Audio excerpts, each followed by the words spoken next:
회사가 착하기만 한 제품으로 돈을 번 이야기를 들려드릴 텐데요. 프로덕트 디자이너와 브랜드 디자이너가 만나서 만들었던 사례를 한번 알려드릴게요. 네, 저는 뱅크팀에서 프로덕트 디자인하고 있는 임경훈이고요.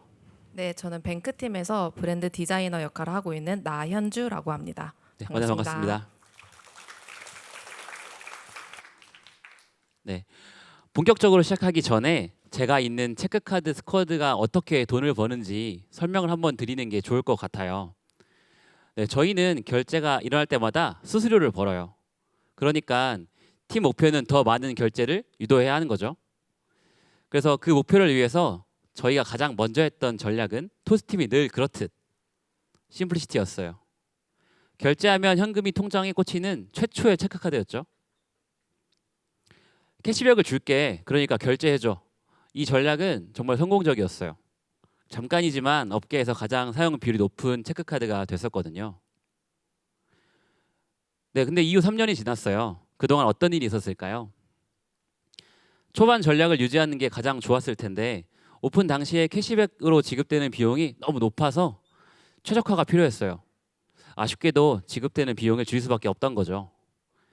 그 과정에서 또 다른 밸류를 만들기 위해 별의별 실험을 다 했습니다. 이걸 한 줄로 요약하면요. 한정된 자원을 어떻게 전달해야 고객들이 이거 괜찮네 라고 말해줄까 했거든요. 그것을 찾아간 여정이라 할 수 있었죠. 이 그래프가 보이시나요? 이 그래프는요. 체크카드 팀의 메인 목표인 사용 비율이에요.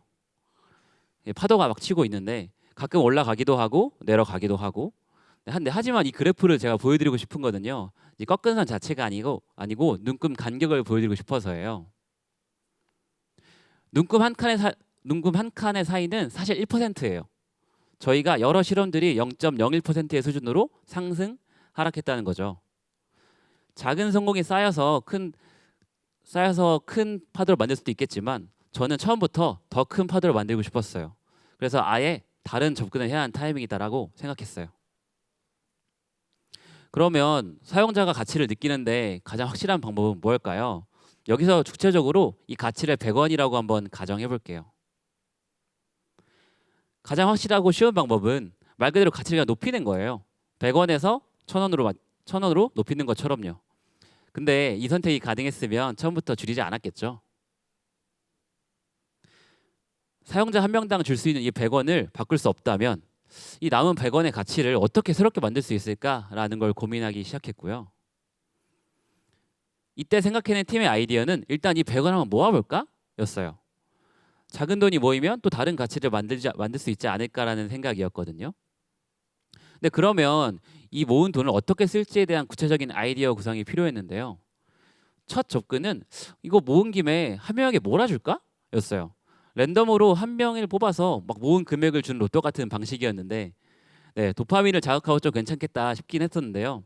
근데 이 제품이 과연 새로운 경험일까? 정말 이게 숫자를 크게 바꿀 수 있을까? 라는 부분에서 좀 확신하기는 어려웠어요. 왜냐하면 한 명은 크게 행복해지고 99명이 아쉬운 경험을 하는 구조니까 이 아쉬운 99명이 계속 재참여를 해야 되는데 회차가 진행되면서 점점 하락되는 구조라고 생각했거든요. 물론 복권이나 추첨 같은 게 안 좋은 경험도 아니고 이미 사람들한테 익숙한 경험이긴 하니까 뭐 제품도 가치가 있겠지였는데 근데 저는 오히려 익숙한 경험이기 때문에 저희 팀에서 언제든 할 수 있는 아이템이라고 생각했어요. 그래서 보다 근본적으로 일단 100명이 모두 행복해질 수 있는 방법이 없을까를 고민하기 시작했고 사실 이 고민은 그렇게 오래 하진 않았어요. 네, 작은 돈을 모아서 큰일이 되는 거. 네, 기부 후원이라는 공익적인 가치가 떠올리기 좀 쉬웠거든요. 직접 후원이 아니고 결제로 받은 캐시백을 기부한다라는 가치를 한번 해보기로 했고요. 근데 이걸 잘 알릴 방법이 일단 필요해서 이 아이디어를 일단 초안을 빠르게 프로토타입 해봤습니다. 처음에 팀원들이 이 프로토타입을 공유했을 때 꽤 괜찮은 공감을 얻었어요. 따로 기부금을 내지 않아도 내 소비가 기부가 된다는 점이 좋았다고 해요. 그래서 본격적으로 한번 제대로 만들어 봐야겠다라는 생각이 들었습니다. 하지만 풀어야 할 숙제가 좀 많았어요. 캐시백 기부가 생소한 개념이고 이거 어떻게 좀 쉽게 알려줄 수 있을지 고민이라든지 뭐 어디에 기부를 할까 이런 가치적인 고민들이 더 필요했거든요. 그래서 저희는 스쿼드는 좀 더 전문가인 브랜드 팀을 찾아가기로 했어요. 여기서부터는 현주님의 시선으로 이야기해 볼게요. 네, 이렇게 제품 초기 아이디어가 만들어졌고요. 경우님이 딱 이 메시지로 저희에게 지원을 요청 주셨어요. 기부처를 어디로 할지, 아니면 메시징 워딩은 어떻게 할지, 혹은 비주얼 디벨롭을 어떻게 하면 좋을지.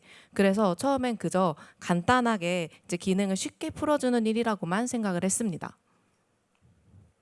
그런데 제품의 구조와 가치를 좀 자세하게 뜯어보니까 이건 평범한 캐시백 기능 이상이더라고요. 어려운 걸 쉽게 한다라는 토스의 브랜드 철학이 고스란히 담긴 제품이었어요. 일상에서 저희 누구나 소비를 하잖아요. 그런데 기분은 그렇지 않아요. 왜냐하면 마음은 있어도 행동으로 옮기긴 쉽지 않거든요. 생활비도 빠듯한데 큰 돈을 내기는 어렵고 또 기부처를 찾고 정기적으로 후원을 하기는 더 어렵죠. 그래서 기부는 보통 일상이 아니라 특별한 결심이 필요한 일이었어요. 근데 이 제품은 그 모든 장벽을 이렇게 바꿔서 제안해요. 기부 어렵지 않고 너가 일상에서 결제할 때마다 조금씩 같이 해볼래? 그래서 저희가 이 제품을 만들면서 주목한 거는 사실 기부라는 행위 자체보다는 이 제품의 방식과 구조의 차별점이었어요.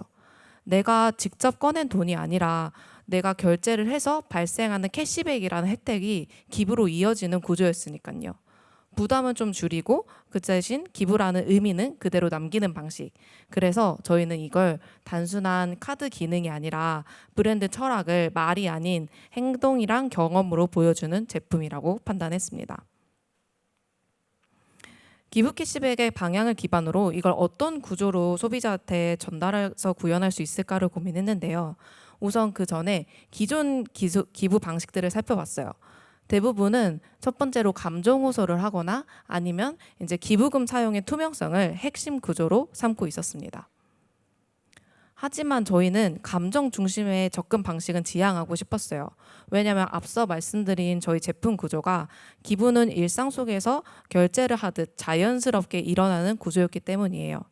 그래서 저희는 사용자가 기부라는 행동을 좀 일시적인 감정이 아니라 일상 속에서 자연스럽게 일어나는 일상적 흐름이길 바랬습니다.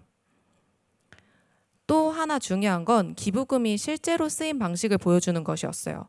납득이랑 감정적 만족이 함께 따라와야 이 경험이 부담 없이 일상 속에서 반복될 수 있다고 생각을 했고요. 이러한 고민 끝에 어떤 것은 유지를 하고 또 어떤 것은 우리가 새롭게 설계를 해야 될지 나눌 수 있었고 제품의 방향도 조금 더 구체적으로 잡을 수 있었습니다. 이렇게 구조가 좀 정해진 다음에 저희는 사용자들한테 어떻게 하면 자연스럽게 전달할 수 있을지를 고민을 하게 됐습니다. 말했다시피 기본 흐름 구조는 굉장히 단순하잖아요. 내가 일상에서 무엇을 사거나 할 때 결제를 해서 소비가 일어나면 그걸로 인해서 캐시백이라는 혜택이 쌓이고 그게 자동으로 기부된다. 하지만 구조가 간단하지만 이런 게 익숙하지 않아서 되게 낯선 구조였습니다. 처음에는 쉬운 언어로 설명을 하거나 비유를 해보기도 했지만 설명만으로 전달에는 한계가 꼭 있다고 깨닫고 저희는 전략을 바꿨습니다. 어떻게 설명할까 보다는 무엇을 보여줄까로 기부 대상이 기부금으로 인한 변화를 장면적으로 보여주면 더 직관적일 거라고 생각을 했어요. 이 과정에서 기부처를 여러 곳으로 하는 방법 좀 고민을 해봤는데요. 뭔가 아픈 아이를 도와줄 수도 있고 아니면 몸이 불편한 사람을 도와줄 수도 있고 아니면 훼손된 자연에다 좀 기부금을 낼 수도 있고 하지만 벌써 제가 앞에서 얘기를 한 것처럼 다수의 이야기는 집중이 분산이 돼요. 얘기를 여러 번 해야 되거든요. 그래서 이 낯선 제품 구조가 흐려질 수도 있다는 점에서 저희는 이 제품 런칭 초기에는 하나의 이야기랑 하나의 기부처에 조금 집중을 하기로 했습니다. 그렇게 저희가 선택한 첫 번째 기부처는 유기동물이었는데요. 여러 대상 중에 동물은 보는 순간 애정과 교감 같은 좀 따뜻한 감정이 먼저 떠오르는 존재기에 감정을 좀 이끌어낼 수는 있지만 그걸 무겁지 않게 전달하기에 딱 저희의 방향성과 잘 맞는 대상이라고 생각을 했습니다. 그래서 이렇게 우선은 하나의 이야기로 명확한 경험을 설계하고 제품에 대한 인지도가 충분히 쌓이면 그 다음에는 이제 기부 대상을 확대해 나갈 계획을 세웠습니다. 그래서 이 제품이 이제 어떻게 실제 화면에서 풀어본지 함께 소개를 해줄 텐데요. 일단 이 귀여운 강아지의 이름은 시백이고 성은 캐예요. 그래서 캐시백이라고 저희는 부르고 있습니다. 시베기는 그래픽 디자이너 그리고 인터랙션 디자이너 분들과 함께 세심하게 설계된 캐릭터인데요. 단순히 좀 강아지가 귀엽기만 한 마스코트가 아니라 기부의 메시지를 전하고 이제 감정선을 이끄는 역할을 맡고 있어요. 이를 위해서 시베기는 강아지다운 친근한 행동에서 출발을 했는데 보시다시피 뭐 공을 굴리기도 하고 이제 땅을 파기도 하고 뛰어놀기도 하고 친구한테 몸을 좀 부비적거리기는 모습처럼요. 이렇게 누구한테나 좀 익숙한 강아지 행동을 바탕으로 캐릭터의 생동감을 더하고 사용자가 자연스럽게 이 강아 시백이랑 정서적인 교감을 할 수 있도록 설계를 했습니다. 이 흐름은 인터랙션 설계 안에서도 자연스럽게 이어지는데요. 좌측부터 저희 제품이 구성된 흐름이에요. 인트로 씬에서는 이제 소비가 이루어지는 가장 기본 물성인 카드랑 연결되는 구조를 보여주기 위해서 시베기가 카드 안으로 뛰어드는 듯한 애니메이션을 주기도 하고 또 작은 금액처럼 느껴질 수 있는 캐시백 있잖아요. 누구에게는 뭐 100원이 될 수도 있고 몇십 원이 될 수도 있으니까요. 근데 그거를 공처럼 굴리는 모습을 통해서 너에게는 작은 돈일지라도 누구에게는 굉장히 큰 도움이 될 수 있는 금액이야 라는 메시지를 담기도 하고 또 세 번째 씬에서는 강아지가 발을 툭툭 굴리듯이 CTA 버튼을 눌러가지고 이제 말을 거는 듯한 연출로 사용자의 행동을 유도를 했습니다. 이 모든 장면은 앞서 말씀드린 것처럼 강아지의 행동을 UI 속에서 자연스럽게 녹이기 위한 고민에서 비롯된 설계였어요. 그래서 이를 통해서 시베기와 교감을 하면서 하나의 흐름 있는 설명이 아닌 이야기를 유저는 경험할 수 있게 되는 거죠. 그리고 이 제품은 저희의 첫 번째 미션이었던 낯선 제품의 구조를 쉽게 이해하도록 하는데 그치지 않고 기분 좋은 감정 속에서 자연스럽게 기부에 참여할 수 있도록 짚어지는 역할까지 해줬습니다. 그래서 이렇게 저희가 열심히 만들고 시베기를 개발했는데요. 이제 이 제품이 어떤 반응과 성과를 이뤄냈는지 경호님이 이어서 설명해 드릴게요. 네, 그래서 이 제품 어떻게 됐을까요? 이 오픈 직후 30일 후의 결과 그래프예요. 제가 처음에 말씀드렸던 카드팀의 그 사용률이 일반보다 약 1.7배 정도 차이가 날 정도로 높았어요. 기존 사용 자체가 이미 은행권 중에 탑이었는데도 불구하고 말이죠. 그리고 가치에 공감해서 캐시백 고른 고객님들이 더 카드를 잘 쓸 거야라는 가설이 동작했다라고 볼 수 있을 것 같아요.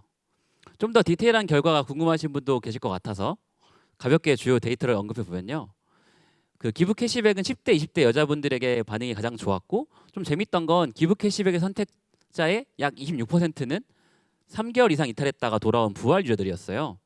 어떤 실험에도 움직이지 않던 유저 집단이었음에도 불구하고 말이죠. 그리고 정성적으로 만족스럽다는 고객 피드백도 제가 제일 많이 받아본 제품이 되었습니다. 네, 10대, 20대 여성분들이 가장 좋아하셨다고 해도 모든 연령, 성별대에서 좋은 피드백을 좀 많이 받았는데요. 네, 현주님이 얘기해 준 것처럼 친근함으로 접근한 방법이 잘 통한 것 같아요. 네, 하지만 아쉬움은 분명히 있었어요. 날카롭게 만든 만큼 반응하는 유저 수가 조금 적은 편이었거든요. 기부가 아무래도 내 돈이 타인에게 주는 거다 보니까 좀 그 한계가 있을 거라고 짐작은 했지만 그래도 그 한계를 뚫지 못한 건 좀 아쉬웠어요.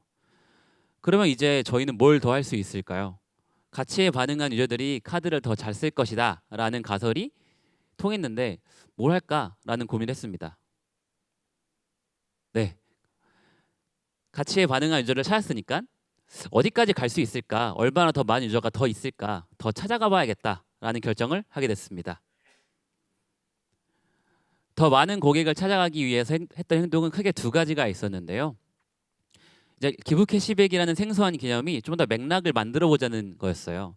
우선 반려동물과 같이 사는 집사님들이 이를 더 잘 공감해 주지 않을까라는 생각도 했었고 그럼 그들을 타겟으로 몇 가지 더 제품의 맥락을 만들어 보자라는 식으로 이벤트와 제품을 해봤는데요.